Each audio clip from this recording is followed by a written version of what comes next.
Assalomu alaykum hurmatli brifing qatnashchilari. Bugun aholini qiynayotgan muammolar, yechimlar va real natijalar mavzusida ma'lumot berib o'taman. Siz va bizni qiynayotgan bir qancha muammolar mavjudligi hamda bu muammolar Yangiyer shahar maktabgacha va maktab ta'limi tizimida ham mavjud bo'lib, agar siz va biz hamkorlikda ish olib borsak, ushbu muammolar yechim topishiga ishonamiz. Muammolarimiz quyidagilardan iborat. Maktablarning ta'mirga muhtojligi, jumladan Yangiyer shahar Fazilat mahallasida joylashgan birinchi maktab binosi kapital ta'mirga muhtoj. Ushbu muammoga yechim sifatida taklifimiz investitsiya dasturiga kiritish va natijada o'quv jarayonining sifati oshirilishi, o'quvchilarning qamrab olish darajasi kengayishi hamda zamonaviy ta'lim sharoitlarini yaratish imkoniyati ortishidir.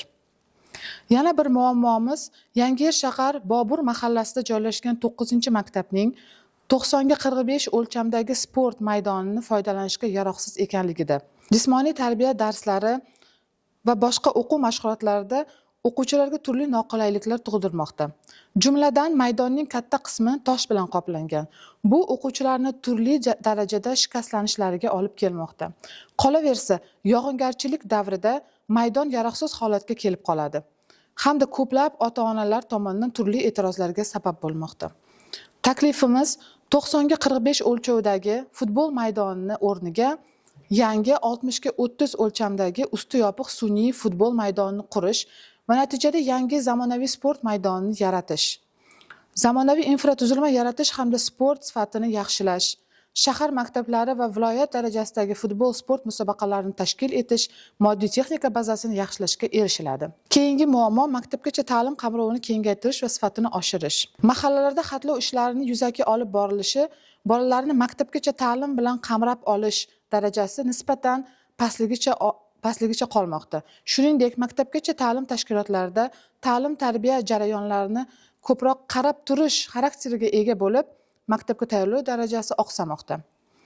Ushbu muammoga yechim sifatida mahalla hududida joylashgan maktabgacha ta'lim tashkiloti, mahalla xodimlari bilan hamkorlikda ishlash, maktabgacha ta'lim tashkilotlarida tayyorlov guruhlari faoliyatini qayta ko'rib chiqish va tashkil etish.